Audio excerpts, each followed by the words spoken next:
그냥 기도하겠습니다. 은혜가 참 많으신 아버지, 오늘도 주 앞에 고개를 숙였습니다. 주님께서 준비된 말씀이 선포되는 이 시간 되기 원합니다.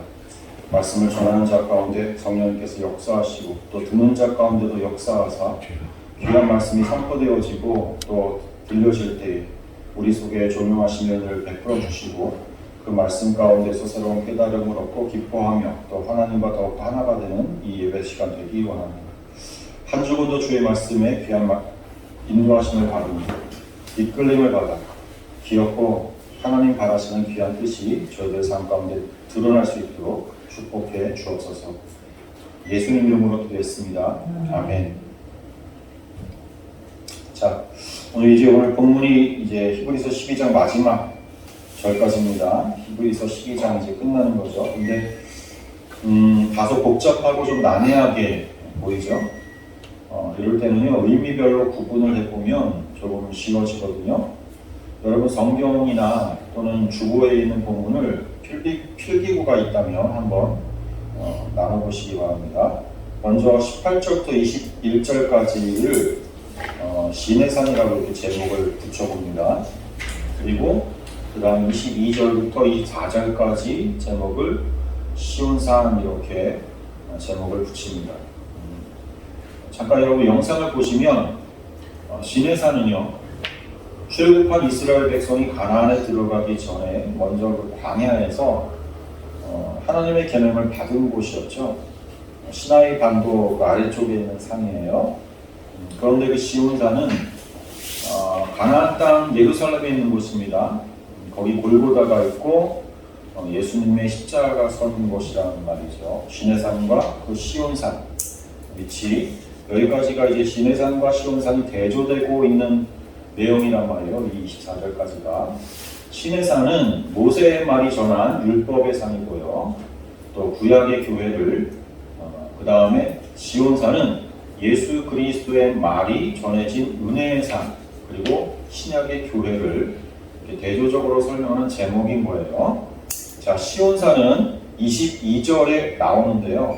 시내산이란 단어는 없단 말이에요. 그러나 여러분 18절부터 21절을 우리가 읽어보면 이게 출애굽기 19장과 20장을 배경으로 하는 시내산에 대한 내용이에요. 그래서 시내산이라는 제목을 붙일 수 있는 거예요. 출애굽기 19장을 한번 보세요. 배경이 되는 19장 12절부터 한번 보겠습니다. 우리 교독하겠습니다. 너는 백성을 위하여 주의 경계를 정하고 이르기를 너희는 삼가 산에 오르거나 그 경계를 침범하지 말지니 산을 침범하는 자는 반드시 죽임을 당할 것이라. 살로서 주의 살아남지 못하리라.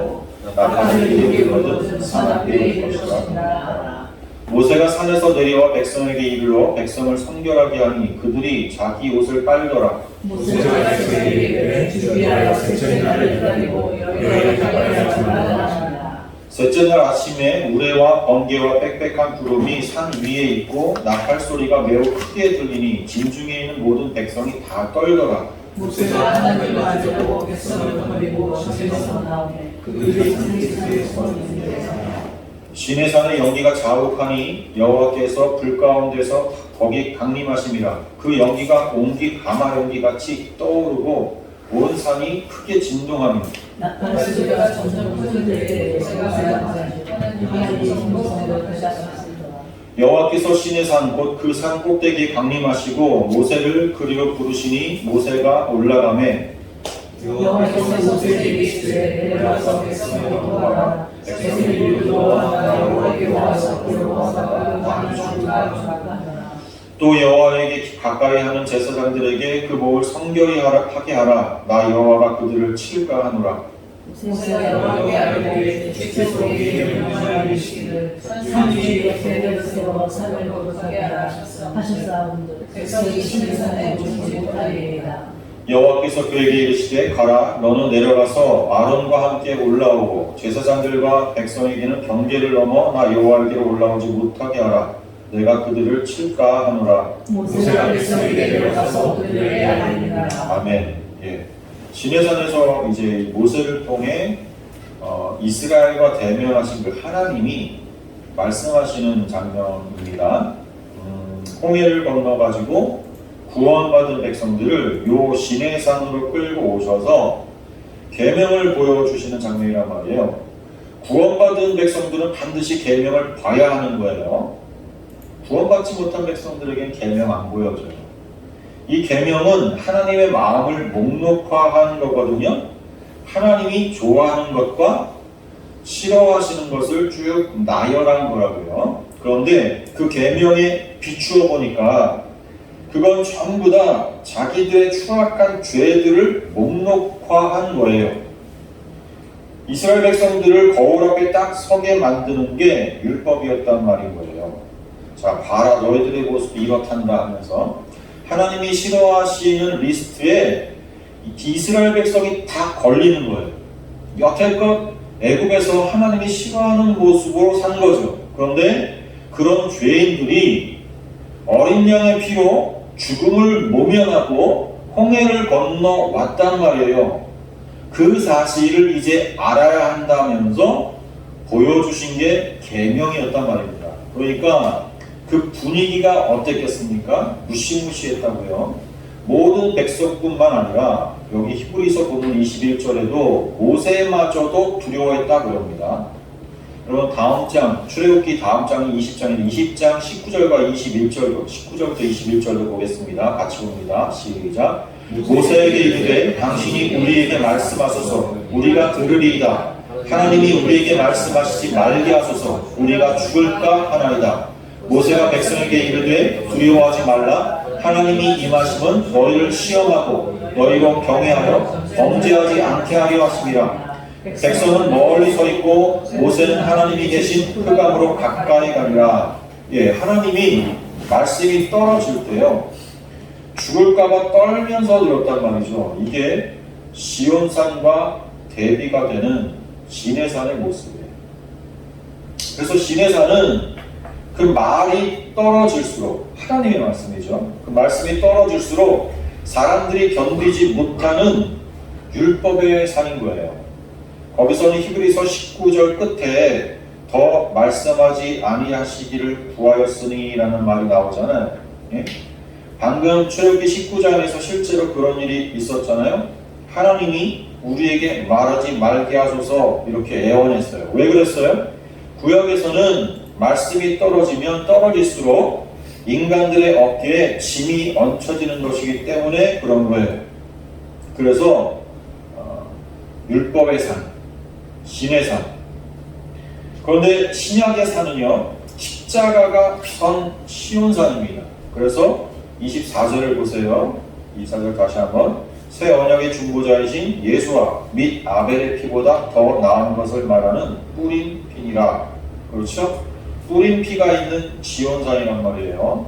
피가 있다는 것은 죄가 해결됐다는 의미거든요. 예? 그러니까 18절부터 24절까지는 구약의 시내산과 이 신약의 시온산을 대조시켜가면서 히브리서의 그 독자들이었던 1차 독자가 누구? 히브리인이면서 그리스도인 된 사람들, 그 그리스도인들이 이른 곳은, 다다른 곳은 시내산이 아니라 시온산이다 그러는 거예요. 18절부터 24절까지 그래서 핵심 메시지는 그런 거죠. 너희가 이른 곳은 시내산이 아니다. 시온산이다. 그거예요. 예? 원어를 보면 이 이른 곳이라는 이 단어가요. 프로셀코마이거든요. 이 프로셀코마이. 이게 무엇을 향하여 또 이렇게 방향을 나타내는 그리고 어디에 가까이란 이 접근의 의미를 가진 그런 전치사 프로스가 또 오다 가다라는 의미의 동사 에르코마이와 이렇게 딱 합해져가지고 만들어진 합성어예요. 프로셀코마이. 이게 여기 본문에서는 완료 시제로 써서 프로셀리타테라고 이렇게 써 있어요. 그래서 이미 가까이 온 것. 이미 접근한 것. 그런 뜻을 의미하는 거예요. 그게 우리 성경에 이른 곳 이렇게 번역을 한 거예요. 이른 곳, 다다른 곳. 예. 그런데 원어로 보면 이 18, 19절이 하나의 문장이고요. 네, 하나의 문장입니다. 18, 19절이. 그리고 이 문장의 제일 앞에 바로 요 프로쉘렐 위다테가 부사 우와 함께 나온다고요. 그래서 우, 그 다음에 가라는 이제 접속사도 있지만, 그다음 우, 프로쉘렐 위다테 이렇게 이 문장이 첫 문장이 이렇게 시작이 되는 거예요. 부사 우는 아니다, 낫이란 뜻이에요. 낫, 아니다. 그러니까 잃은 것이 아니다. 그러면서 이 문장이 시작되는 거예요. 28, 19절이 잃은 것이 아니다. 어디에 잃은 것이 아니다 그러는 거예요 지금? 시내산에 잃은 것이 아니다 그래요. 시내산에 잃은 것이 아니다. 너희는 시내산에 잃은 것이 아니다. 그러면서 이 문장이 시작이 된다고요. 그리고 22절의 문장 제일 앞에는 또 접속사 알라 바로 다음에 붙어서 그러나 잃은 곳은 시온산이다 그렇게 나와요. 알라 바로 다음에 또 이 프로쉘렐 디다테가 붙어서 나온단 말이에요. 알라는 이것은 바로 여기다 이런 의미예요. 그래서 그러나 잃은 곳은 시온산이다 그런 의미가 전체적으로 되는 거죠. 그러니까 18절부터 24절까지의 메시지는 너희가 잃은 곳은 시내산이 아니라 시온산이다. 이걸로 딱 요약할 수가 있는 거예요. 시내산은 두렵고 떨리는 곳이었다. 그러죠? 소멸하는 불이 임하였던 곳이잖아요. 그래서 너희들이 잃은 곳은 그 율법의 산, 그 두려운 산이 아니라 예수님의 피, 십자가가 선 시온산이라면서 살아계신 하나님의 도성이 하늘의 그 예루살렘이라 그런다고요. 그럼 여러분 이 땅의 예루살렘은 뭐겠어요? 살아계신 하나님의 도성이 하늘의 예루살렘이라 그러면 이 땅에 있는 눈에 보이는 예루살렘은 뭐겠어요? 율법주의의 초가로서의 땅의 예루살렘, 하늘과 대비가 되는 땅의 예루살렘. 그렇죠? 성전이 있는 곳, 그 산 위의 동네, 폴리스, 성경에서 말하는 지적하는 이것은 땅의 예루살렘이에요. 그것은 하늘의 예루살렘을 그냥 모형하고 있는 거란 말이에요. 그게 팔레스틴 땅에 있는 예루살렘이란 말이에요. 그리고 이 땅에 이스라엘이라는 하늘의 장자들이 있었죠. 하늘의 장자들. 출애굽기 4장 22절에 보면 이스라엘 백성들을 가리켜서 하나님이 내 장자다 그랬잖아요. 네? 그 바로왕 앞에서 너는 바로에게 이르기를 여호와의 말씀에 이스라엘은 내 아들 내 장자라. 그러니까 이는 내 장자들이라 그랬다고요. 이스라엘 백성들을 가리켜서. 그게 모형이라는 거예요. 왜요? 하늘의 장자가 따로 있습니다. 진짜 장자들이 있다는 거죠. 하늘에. 진짜 참 교회. 우리가 그것을 묵시 속의 교회 그렇게 부를 수 있겠죠. 그야말로 카톨릭 처치란 말이 보편적 교회를 말하는 거거든요. 세상에 퍼져 있는 보편적 교회.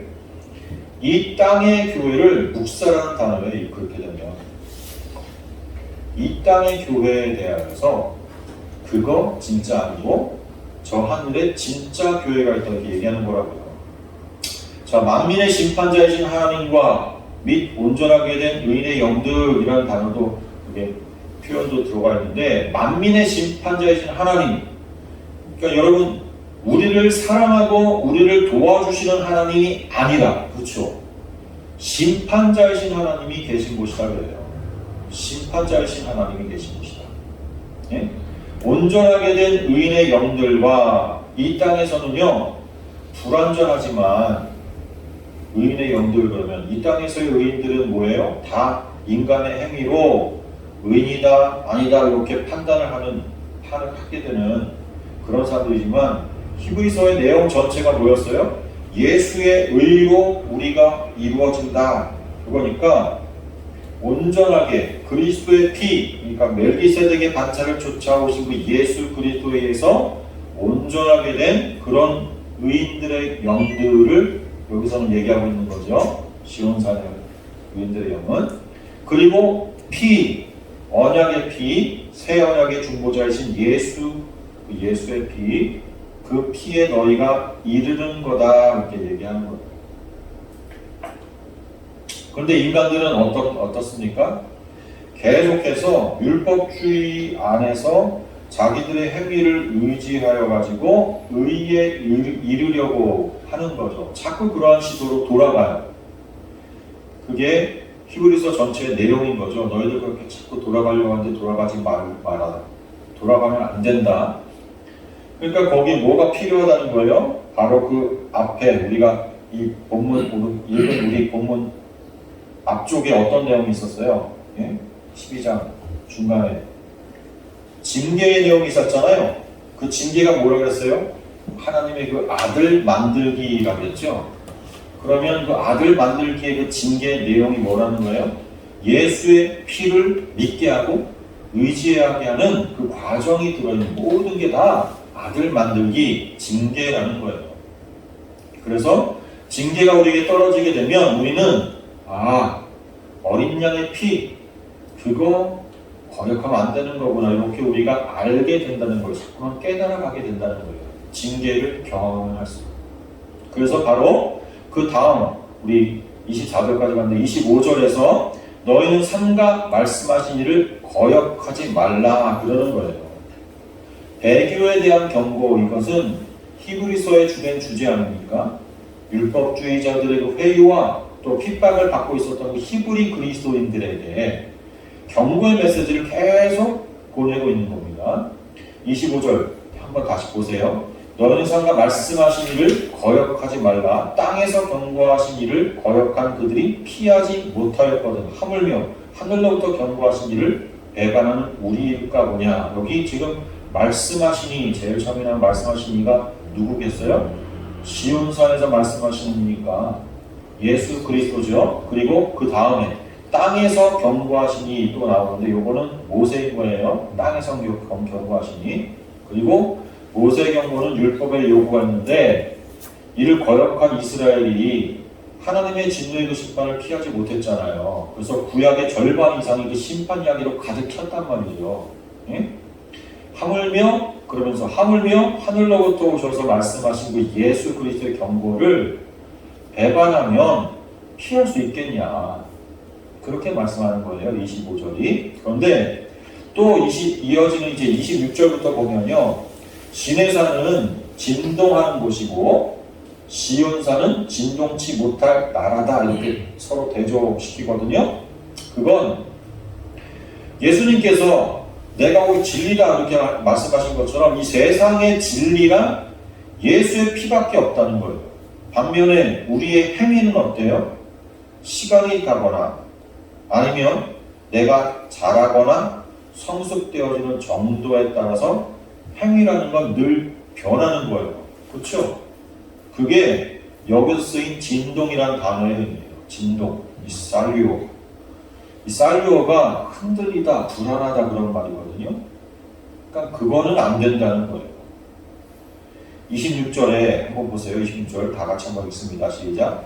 그때에는 그 소리가 땅을 진동하였거니와 이제는 약속하여 이르시되 내가 또 한 번 땅만 아니라 하늘도 진동하리라 하셨느니라. 예, 여기 지금 내가 또 한 번 땅만 아니라 하늘도 진동하리라 하는 요 말씀이 인용구죠.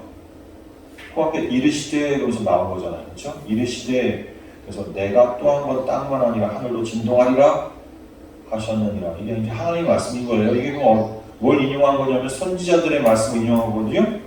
요엘서 3장 16절과 함께 2장 6절과 7절을 보면 이 말씀이 여기서 이제 자유롭게 인용된 것 같아요. 요엘서 3장 16절과 함께 2장 6, 7절 같이 한번 보겠습니다. 계속 시작. 여호와께서 시온에서 부르짖고 예루살렘에서 목소리를 내시리니 하늘과 땅이 진동하리로다. 그러나 여호와께서 그의 백성의 피난처 이스라엘 자손의 산성이 되시리로다. 만군의 여호와가 이같이 말하노라. 조금 있으면 내가 하늘과 땅과 바다와 육지를 진동시킬 것이요 또한 모든 나라를 진동시킬 것이며 모든 나라의 노래가 이르니 내가 이 성전에 영광이 충만하게 하리라. 만군의 여호와의 말이니라. 26절 하반절이 아까 히브리서 26절 하반절이 이 선지서의 말씀들을 자유롭게 인용한 겁니다. 이 말씀들로 볼 때요, 진동이란 건 하나님의 진노에 의한 심판이 맞죠. 특히 26절의 그 진동은 세상을 완전히 멸하고 새하늘과 새 땅을 멸기 직전에 그 최후의 심판을 가리키는 구절이란 말이에요. 그런데 본문에 내가 또 한 번 땅만 아니라 하늘도 진동하리라 그랬으니까 이거 뭐예요? 내가 반드시 땅만 아니라 하늘도 반드시 진동시킨다는 거예요. 그렇죠? 이는 성도들도요 예외 없는 성도들도 다 포함한 전 우주적인 진동, 즉 전 우주적인 심판을 하신다는 거예요. 그 진동시킬 때 진동치 않는 것만 남긴다 그래요. 이게 히브리서의 지금 말씀의 내용이잖아요. 그게 바로 예수 붙든 자만 남긴다는 뜻이죠. 그게 히브리서 오늘 본문에서는 시온산이라고 산으로 지금 표현되고 있는 겁니다. 그러니까 진동할 것, 흔들리고 불안한 것, 이건 뭐예요? 때나 상황에 따라 늘 변하는 그 행위를 갖고 있던 자들인 거예요. 그들은 하나님이 마지막에 확 진동시킬 때요, 그게 이제 마지막 때의 모습인데 다 소각당하는 겁니다. 그래서 하나님이 소멸하는 불이다 이렇게 말씀한 거예요. 오늘 본문에서는 시내산으로 표현되고 있죠. 소각된다, 소멸된다. 이건 뭐예요? 필요 없는 거라는 거예요. 쓸모없는 거라는 거예요. 그때 가면 무엇이 하느님 앞에 아무 쓸모없는지가 드러나는 거예요. 그러니까 본문 제일 마지막 29절에서 하나님이 소멸하는 불이라 이렇게 얘기했는데 23절에서는 교회와 만민의 심판자가 또 하나님이시라고 했으니까 이건 성도도 예외 없이 심판받고 소멸의 불을 경험한다는 거예요.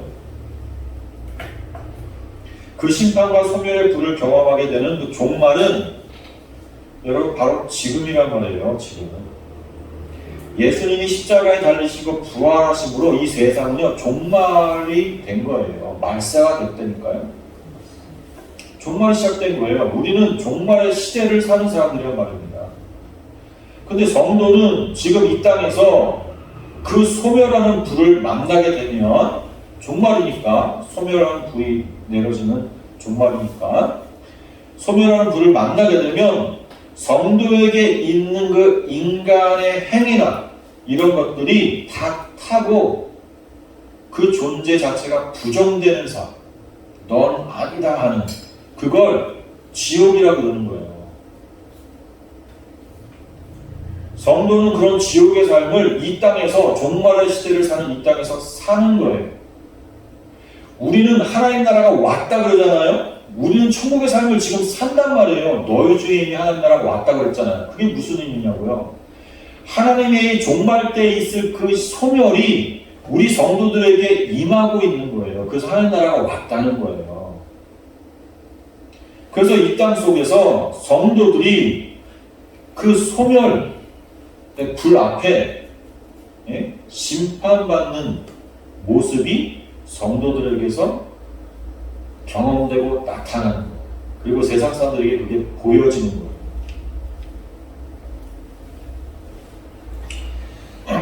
성도는 그런 지옥의 삶을 이 땅에서 사는 거예요. 그럼으로써 성도는 지옥이 있다는 걸요 경험적으로 알게 되는 거예요. 여러분, 우리가 왜 하나님 나라를 사모하고 왜 지옥을 두려워하고 싫어하게 되는가? 그것은 우리에게 경험되지 않은 건 머릿속으로만 지옥은 나쁜 것, 천국은 좋은 것 백날 머릿속으로 외워도요 그거 모른다니까요. 그러니까 진짜 지옥을 알아야 진짜 천국을 사모하게 되는 거예요. 그 지옥을 경험하게 하기 위해서 우리는 이 땅을 사는 거예요. 하나님 나라가 우리 가운데 먼저 그래서 온 거라고요. 그럼으로써 성도는 지옥이 있다는 걸 경험적으로 알게 되는 거고, 그 지옥을 경험한 사람들이 예수에게 숨게 되는 거거든요. 그러니 이 세상에서의 지옥 경험, 이건 유익한 거예요, 우리 성도에게. 여러분 지옥의 이름을 게헨나라고 하거든요. 헬라어로. 이 게헨나는 흰놈의 아들 골짜기라는 히브리어를 헬라어로 음역을 한 건데요. 그냥 소리 나는 대로 바꾼 건데 거기는 쓰레기 배설물을 태우는 곳이었어요. 그 장소가 흰놈의 골짜기 게헨나라는 곳이 쓰레기 그런 배설물 이런 것들을 태우는 곳. 그런데 또 보시면 사도 바울이 자기의 그 예수 만나기 전 그 모든 의로운 행위를 다 배설물이라고 했단 말이에요. 예? 그게 확 타버리는 것, 이 세상에서. 그게 게헨나, 지옥이란 말이에요. 그러니까 이 인생 속에서 여러분이 바로 그 배설물에 불과한 그 행위와 또 여러분의 그 자아가 이제는 묵살당하고 해체당하고 도륙당하는 그 지옥을 경험하는 겁니다. 그래야 마지막에 진동치 못할 나라인 예수만 붙드는 자가 되어가지고 남는 거예요. 시온산에 대한 내용 중에서 23절을 보면요. 하늘에 기록된 장자들의 모임이란 표현이 나오죠. 여러분 장자들은 하늘에 이미 완료되어 있단 말입니다. 이 말씀 자체로. 예? 그걸 의미하고 있잖아요. 장자들은 하늘에 이미 완료되어 있단 말이에요. 그 장자들의 총회가 이미 모여 하늘에 있고 이 땅에서 그 장자들이 야곱과 같이요 차자의 삶을 살면서 어떻게 인간들의 이 순리와 노력이 묵살이 되고 말이죠 진짜 장자권을 이어받는가를 우리가 살게 되는 거예요. 어떻게 차자인 우리가 장자권을 물려받게 되는가, 그걸 우리가 삶으로 경험하게 되는 거라고요. 그러니까 이 땅은 장자들의 지옥이에요. 그래서 성경에 나오는 차자들이 자꾸 장자권을 이어받는 거예요. 오히려 장자 그냥 순리대로 장자의 권리를 누리게 되지 못하고 하나님께서 그 차자들에게 장자의 권리를 받아가게 만든다. 그런 내용들이 자꾸 나오죠. 그게 뭐예요? 성도는 그렇다는 거예요. 성도는 이 세상에서 차자의 삶을 살지만 하나님이 그들을 장자권을 얻게 만들고 장자로 만들어 주신다는 거예요. 그거를 성경에서 계속 얘기하고 있었던 거예요. 그러니까 야곱의 그 이야기는, 야곱의 인생, 그 성경에서 나오는 야곱의 이야기는 바로 그 장자권에 대한 내용이에요. 장자권이 그만큼 중요하다는 걸 지금 히브리서가 이야기하고 있단 말이에요. 그 장자권을 바로 그 앞에서 또 뭐라 그러냐면, 우리가 히브리서 앞에서 봤지만 팥죽 한 그릇에 장자권을 팔아버린 에서의 이야기가 나왔었죠. 히브리서에서 그걸 다뤘었잖아요. 이 장자권이라는 게 그렇게 중요한 건데 야곱에게 그 장자권이 어떻게 주어집니까? 장자권은요, 에서가 가지고 있는 그런 됨됨이나 열심이나 노력이나 그가 가진 특기나 뭐 이런 것으로 주어지지 않았잖아요. 아버지가요 별미를 만들어라 그랬다는 건 분명히 아버지가 좋아하는 별미가 따로 있었다는 거예요. 그러니까 맨손으로 덜렁덜렁 가는 게 아니라 그걸 가지고 가야 되는 거예요. 아버지한테는. 하나님 아버지 앞에 하나님이 별미, 하나님께서 맛있어하는, 좋아하는 어떤 것을 우리가 갖고 가야 돼요. 근데 아버지가 좋아하는 별미가 뭔지를 우리가 알아요? 그거 아는 어떤 분이 있죠? 야곱의 이야기 속에서는 그거 아는 어떤 분이 나왔죠. 예? 야곱의 아내, 그쵸? 야곱의 아내, 야곱의 아내가 이삭의 아내, 예, 지금 헤매고 있습니다. 이삭의 아내죠, 이삭이. 이삭이 이제 별미를 만들어 그랬더니 야곱은 그 별미를 모르지만 야곱의 엄마, 이삭의 아내는 그걸 잘한다. 그래서 이삭의 아내가 어떤 리브가가 만들어주는 거예요. 그게 성령님이세요, 성령님. 그러니까 그 야곱의 이야기 속에서의 리브가는 성령님을 의미하는 거였어요. 아버지의 뜻을 감찰하시는 저 속 깊은 뜻을 아시는 그분은 성령밖에 없다고요. 그러니까 야곱 이야기에서 리브가가 성령의 역할을 했던 거예요. 아버지가 성관하니 뭘 좋아하는지 어머니는 아는 거예요. 성령님은 아는 거예요. 그래서 야곱에게 어머니가 만들어줬고 성령께서 만들어주신 거예요. 그 별미, 그 별미는 뭐예요? 우리에게 뭘 줍니까? 성령님이 우리에게 뭘 건네주셔서 아버지를 기쁘게 하는 거예요. 믿음을 줘요. 뭐에 대한 믿음입니까? 예수의 피에 대한 믿음을 준단 말이에요.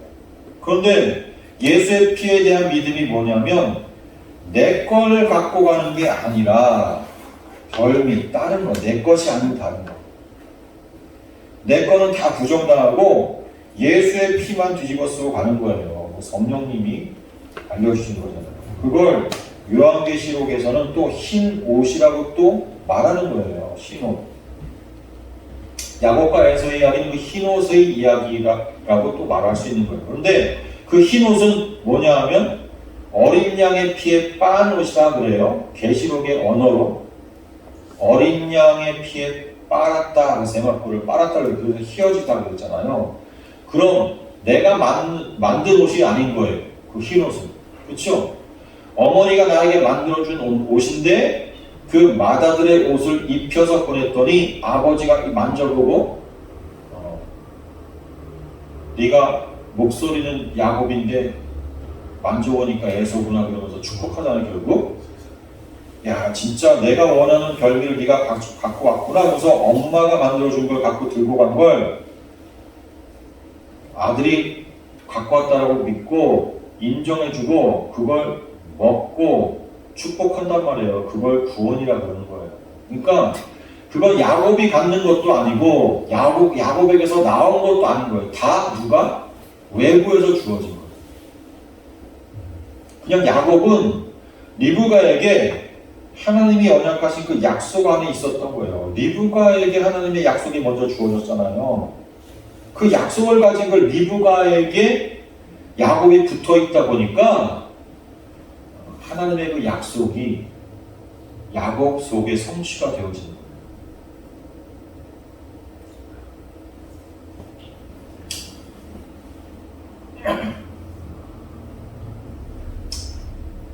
야곱은 그러니까 로마서 8장에 여러분 보시면 내가 야곱을 뱃속에서부터 사랑했고 에서는 뱃속에서도 미워했다 그러거든요. 그러니까 역사 속에 이미 갈라져서 나와요. 갈라져서 나오는데 그 미리 정하신 그대로 그들이 삶을 살게 됩니다. 어떻게 삶을 살아요? 에서는 이 세상에서 장자처럼 마다들처럼 삽니다. 아버지가 좋아하는 것들을 자기 힘으로 막 만들어가지고 갖다 바치면 칭찬받고 또 세상 사람들에게도 칭찬받는 삶을 살아요. 그랬어요. 실력이 있었단 말이에요. 전체 부족을 이끌 만한 실력은 에서에게 있었어요. 야곱이 도망갔을 때 에서가 끝까지 아버지 모시고 살았단 말입니다. 효자였어요. 말 그대로 효자였어요. 끝까지 공연했어요. 그리고 또 능력자예요. 효자이면서 아버지가 시키는 대로 다 하고 아버지가 원하는 거 다 만들어오는 효자이면서 능력자. 그게 에서라니까요. 그러니까 이 땅 어느 데가 가도 장자 맞다 그러는 끄덕끄덕 하는 거예요. 정말 큰아들답다. 그 삶을 에서가 살아요. 근데 야곱은요 맨날 거짓말이나 시킵니다. 예? 야곱이 거짓말 하려고 그랬었어요? 엄마가 시키잖아요. 엄마가. 이게 진짜 장자들의 모습이에요. 예? 하늘의 진짜 장자는 이 땅 가운데서 그렇게 장자 아닌 것 같은 꾀죄죄하고 힘없고 나약한 모습, 아니 정말 치사하고 더러운 모습으로 산다니까요. 예? 이 땅에서 자기 것으로 가져갈 수 있는 걸 하나도 못 챙기는 그런 인간으로 살게 만들어요. 그런데 하나님이 내가 너와 함께 있을 거라고 하면서 어떻게 이끌어 가시냐 하면 야곱이 그 단풍나무, 신풍나무를 이용해가지고 그냥 임기응변 권모술수를 사용해서 양과 염소들을 막 모으게 되잖아요. 라반 집에서. 그렇죠? 그러니까 이 세상의 것을 많이 모으게 하나님이 또 도와주기도 해요. 그런데 도와주는 게 어떤 의미로 어떤 목적에서 도와주셨냐면 이런 거 아무것도 아니다. 이걸 깨닫게 하기 위해서 도와주신다고요. 그러니까 그렇게 도와주는데요. 결국 거지가 돼가지고 애국으로 가게 되잖아요. 먹을 거 하나도 없는 그건 거지거든요. 그 그 기근에 뭐 하나 양식거리를 만들어낼 수가 없는 그런 인간으로 하나님 확 내던져 버리는 거예요. 다 털어버리는 거죠. 그러니까 야곱의 인생을 보면 하나님께서 이 땅 가운데 성도는 어떻게 사는지를 알 수 있는 거예요. 그래놓고는 야곱 가까이서 심지어 환도뼈까지 치시죠. 그거는 전인의 죽음을 의미하는 거여서 여기 환도뼈는요 히브리어로 파제해보면 남자의 씨가 담긴 그릇이라는 그런 뜻이거든요. 남자의 씨가 담긴 그릇, 남자의 씨가 담긴 후손이 담긴 그릇. 그러니까 후손이 담긴 그릇이 뭐냐면 신약에서는요 질그릇 안에 들어있는 보배, 그거잖아요. 예? 신약의 언어로 바꾸면 그 보배를 가진 우리를 이야기하는 거예요. 우리가 바로 그러한 존재들이야. 근데 그걸 쳤다니까요. 환도뼈를 그걸 쳐가지고 그 뭐예요? 그걸 치면 누가 죽냐 하면 그 안에 씨, 그 안에 보배가 죽는 거예요. 예수의 십자가 이야기가 그 속에 담겨 있었던 거죠. 예수님이 죽고 그 죽음에 야곱, 이 이스라엘이 연합되어서 같이 죽는 거죠. 그게 우리 인생이다. 그렇게 설명을 한 거예요. 다 털리는 거예요. 우리의 전인이 다 완전히 죽어지는 거예요. 그리고는 지팡이 하나 의지해서 하나님의 인도하심, 은혜의 인도하심, 그걸 또 사도 바울은 신약 성경에서 은혜의 왕노릇이다 또 그렇게 표현했습니다. 은혜의 왕노릇, 그래서 끌려가는 거예요. 은혜, 여기도 나오죠? 28절에 그러므로 우리가 은혜를 받자 이렇게 나오는데 28절에 근데 이 은혜를 받자 이렇게 번역했는데 원어를 보면 이게 에코멘 카리인이거든요. 본문처럼 카리스라는 단어가 에코와 함께 목적격 단수로 쓰이게 되면요 이게 감사하게 여기다라는 관용구가 되어버려요. 그냥 에코멘 카린이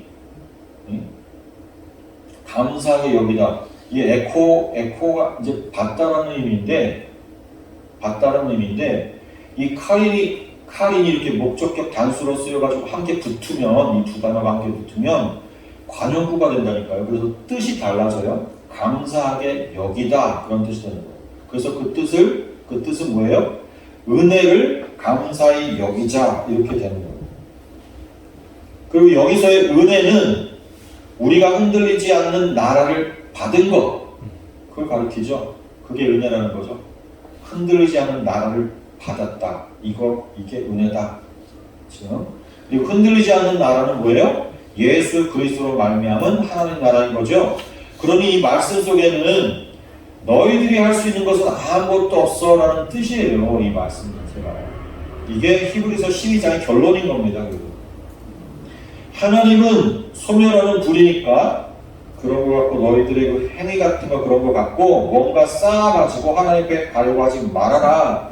하나님이 다 태워버릴 거다 그러는 거예요. 이 고린도전서 3장의 그 말씀인 거예요. 고린도전서 3장 11절부터 15절 우리 같이 읽습니다. 고린도전서 3장 11절부터 15절 같이 봅니다. 시작. 이 닦아둔 것 외에 능히 다른 터를 닦아둘 자가 없으니 이 터는 곧 예수 그리스도라. 만일 누구든지 금이나 은이나 보석이나 나무나 풀이나 지프로 이 터 위에 세우면 그 사람의 공적이 나타날 터인데 그 날이 공적을 밝히리니 이는 불로 나타내고 그 불이 각 사람의 공적이 어떠한 것을 시험할 것입니다. 만일 누구든지 그 위에 세운 공적이 그대로 있으면 상을 받고 누구든지 그 공적이 불타면 해를 받으리니 그러나 자신은 구원을 받되 불 가운데서 받은 것 같으리라. 공적들을 다 태워버린다고 그러죠. 그러니까 은혜를 받자. 이게 히브리서 12장 거기에 그 징계, 아들 만들기라는 개념도 사용이 되는 거예요. 은혜. 그래서 12장 말씀에 히브리서 12장 말씀의 처음이 믿음의 주, 그 온전케 하시는 그 믿음의 주, 믿음의 시작과 끝은 예수다 이렇게 이야기를 시작하고 쭉 설명해 나갔던 거예요. 우리는 그 앞에서 그냥 온전히 부정되는 거예요. 우리는. 온전케 하시는 예수니까. 역사는요 하늘에 이미 완료되어 있는 어떤 걸 이렇게 설명을 쭉 하고 사라지는 게 역사예요. 소멸되는 거예요. 이 세상에. 여러분 다니엘의 세 친구가요. 풀무불 안에 들어가게 됐죠. 종교행위 안 한다고 그래도 집어넣어 버린 겁니다. 왕의 신상 앞에 절하지 않았다고. 그리고 우상 숭배를 안 했다 그런 의미라기보다 그날은 그거 자체가 종교행위였어요. 그들은 신을 섬기는 방식이었다고요. 그러니까 그 신을 섬기는 그 방식에 동참하지 않았다 그래서 풀무불에 들어간 거예요. 밖에서 말이죠. 신상에게 절만하면 되는데 밖에서 신상에게 절만하면 풀무불에 들어가지 않아도 되잖아요. 근데 그들에게 있어서는 그런 종교 행위가 중요한 게 아니었어요. 그 소멸하는 불 안에 들어있는 진짜 예수를 믿음이 그들로 하여금 바라보게 한 거예요. 이게 무슨 얘기냐면 풀무불에 들어갔는데 3명이 들어갔는데 그 안에 4명이 서로 뱅글뱅글 돌고 있었죠. 그 안에 예수가 있었단 말이에요. 3사람이 들어갔는데 안 죽고 4사람이 다녔다니까. 그러니까 그들이 밖에서 봤을 때는요, 그들이 그 소멸하는 불 안에 들어가 있는 것 같은데 이게 우리의 인생입니다. 우리만 욕먹고 조롱당하고 망하고 그 상태가 소멸의 불 안에 들어있는 상태인 것 같은 거예요.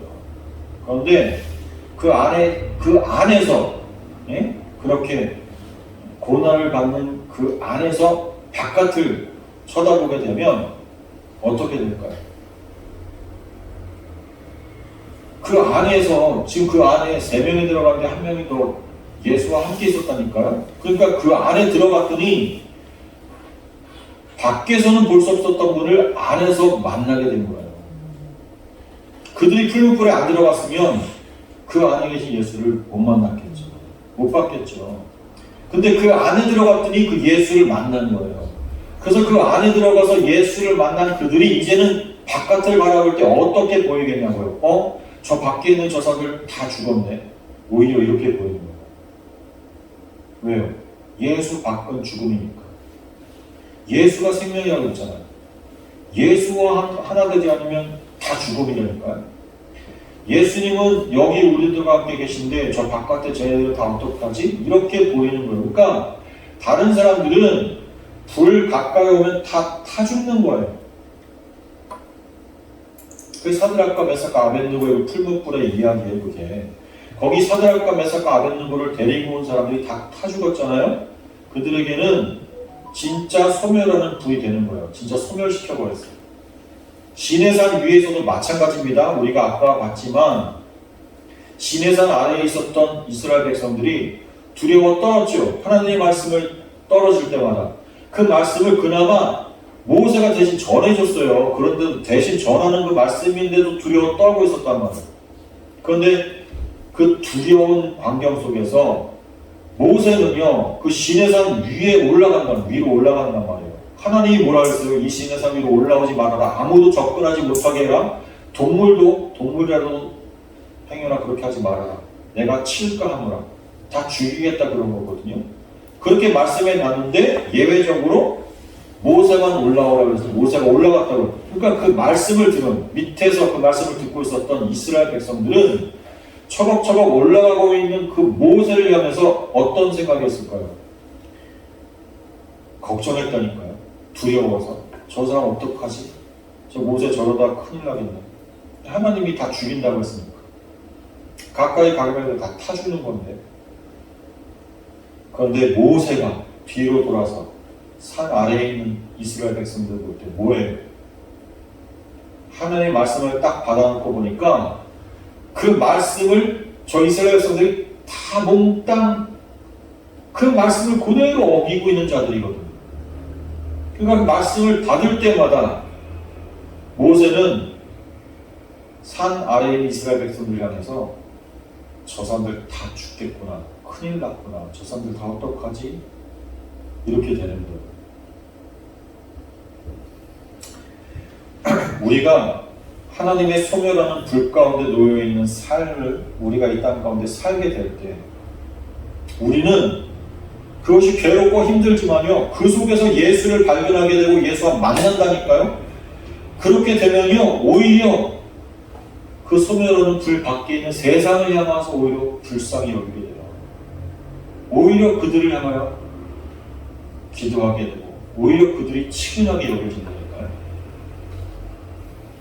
우리가 그 소멸한 불 안에서 정말 예수를 만나느냐 못 만나느냐, 그렇죠?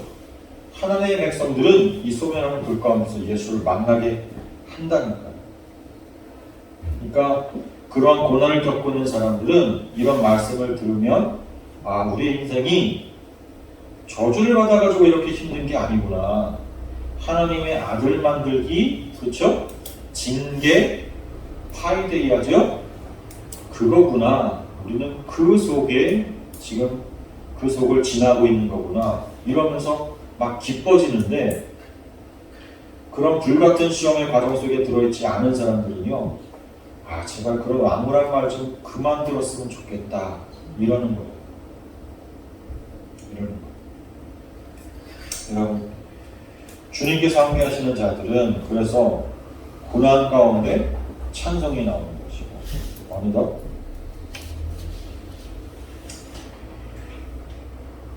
주님 가운데 거하지 못한 이들이 그 고난을 두려워하는,